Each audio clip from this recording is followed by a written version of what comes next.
Hello, Whimsy Chasers. It's Andrea from Chasing Whimsy. I was doing something that I realized would be an awesome YouTube tip. So here it is, recorded for you. Many of you have seen this image that I have. It's my most recent client, and this is actually an image that I did for myself in my portfolio. This is the sample that I showed them of a fully edited image, and I realized they chose this one as one of the ones that they're purchasing, and I started zooming in and realizing that I have some stuff going on that I wasn't very careful with because I kind of just done it quickly for me. Quickly is for me many hours, but I have this texture that's been applied to it, and you see how it's going over the skin a little bit in here.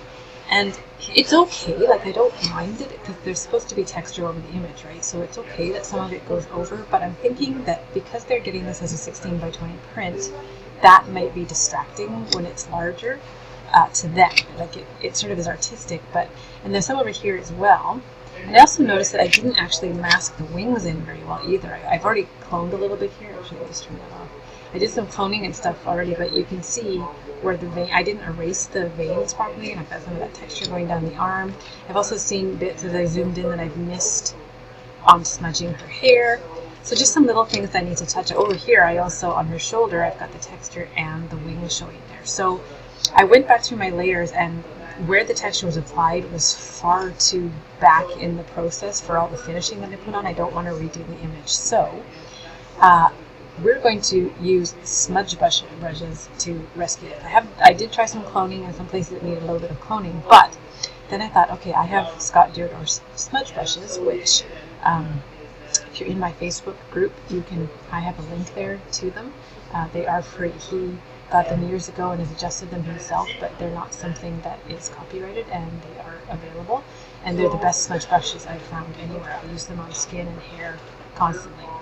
So I wanted to show you how the smudge brush is kind of saving this for me because I don't want to have to redo the image, as I said. So I did do a little bit of cloning just up in here. I'll just turn off that cloning that's off and on the shoulder just to start getting rid of that, but now it's kind of blotchy. And so I'm just going to show you what I've done on this. I've already done it down this arm, and then I'll show you on the other arm how you use the smudge brushes to do this. So it's up in here and down the arm, and then this part down here. So I'll just turn on the layer I do, and just watch over there.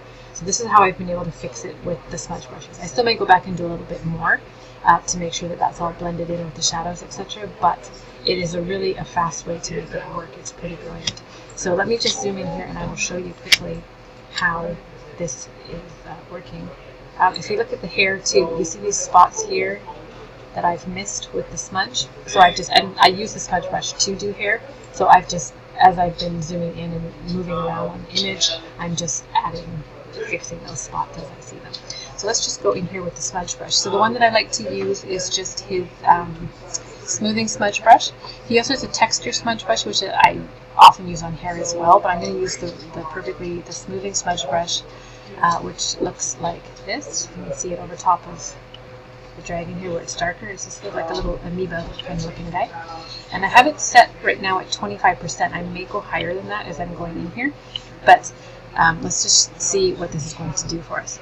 So the colors that I have on the texture are going to get blended in here a little bit, but it's going to work out okay because it's going to overall still have the right tones, and it will be fine for the image.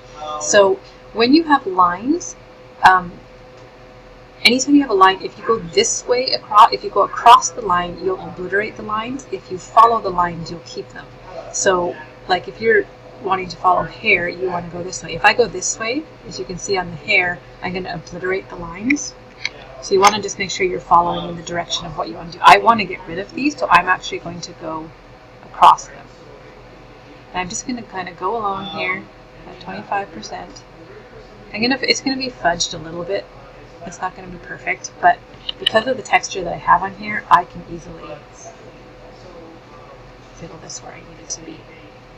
I have to do a little bit of work up in the corner here to bring the skin up, I think. Pulling it up to where it can be meeting the hair. It sort of looks natural. Let's come back down here. So first I'm just going to get rid of those cross lines.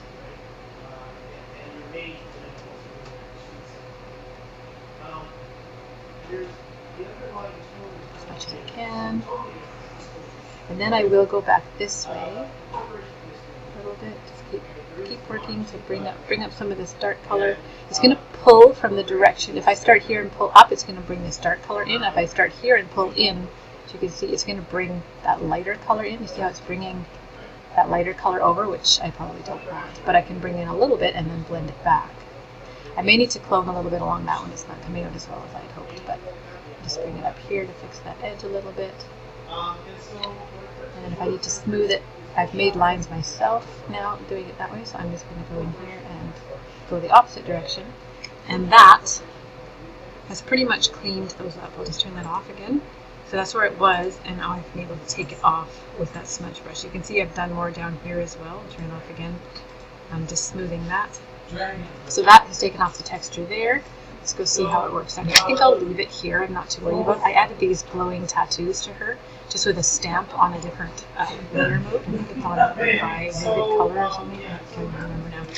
So if I want to take it off of these flowers, I can do the same thing. I'm just going to go across, get rid of those lines. Just sort of following the contouring that's there already, so I don't lose that look of the Dodge and Bird.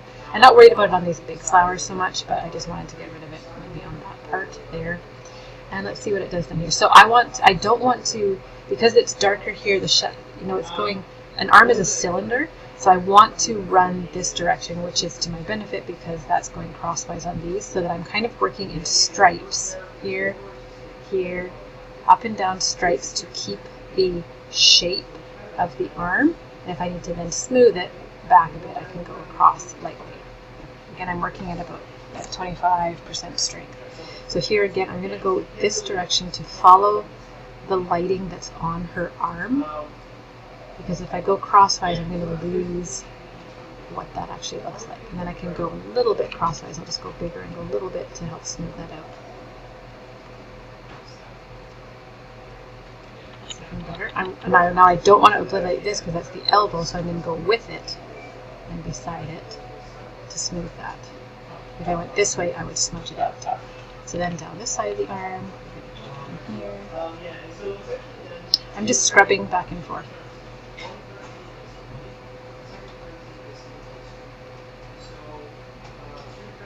I don't mind if there's a little bit of texture on her arm. I just don't want this much. I don't so much care, but I'm concerned that the client, when they see it big, might go, oh, what's that? I have some red bits here that I need to fix. I put a color tone over top of the flowers to change this green to this purple, and you can see where I've missed and gone over my edges because I wasn't being careful. So I'm going to have to go in and actually clone and fix, or maybe even paint over top of those. Where I've gone over the flower here, I may want to actually bring the skin over the flower and then come back on the flower this other direction to fix the edge, just to get a nice smooth difference between those two. And just do a little bit in here just to smooth that.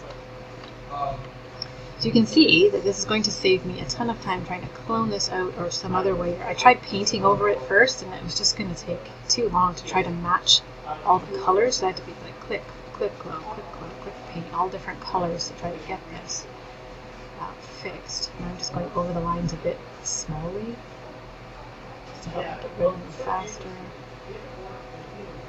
I may need to just touch up the coloring on this because that's kind of lost some of the highlight that's in there. So what I might actually do is just go to a brush, pick this highlight color here, and let's just go to a new layer just to make sure. And I'll just put some in here of this lighter color, a little bit like that. And then go back to the smudge brush again. I'm gonna have to go on top of this probably to fix that, but I can blend that in now with my smudge brushes as well. I'll come back and finish that after because I'm gonna have to duplicate the layer again. Oh, let's just do it. Let's duplicate it. Let's go up here. So Control Alt Shift E gives you a stamped layer of everything below it, and so I can be applying this to everything. So now I want to get rid of this line here, so I'm going to go crosswise, bring up more of this darker color into that, and smooth it out. And that looks a little bit better. It's got a little bit more glow to the arm down there. It's going to need a little bit more work, but you can get the idea there. And again, if I wanted to do it on these flowers, I could. I'm not going to. It's over her dress as well. But that was just a super fast way that I was able to save having to do a lot more work on this. I'll go in and just make sure that the skin tones are looking okay from what it was. I would turn off, I'd go back and turn off, let's just go with them, quick layers. So if I turn that off, I zoom in to see there's all the texture and stuff that was on it, and just watch it, and then I turn it back on, and it's gone, and it's actually looking pretty good. So that's going to save me a ton of time. Anyways, just wanted to show you that smudge tool to the rescue. Amazing tool for more than just painting. It's great for lots of corrections and things like that. So I hope that will give you some hope when you go and do something silly like I did and didn't pay attention to your edges and got things where you didn't want them and didn't realize it until much farther through the image and didn't want to have to go back and redo it, because at that point it would have taken me a lot of work, and the cloning would have been, I think, a lot harder. I did try some of that, but those smudge brushes are amazing, so they can save you a lot of time. Take care.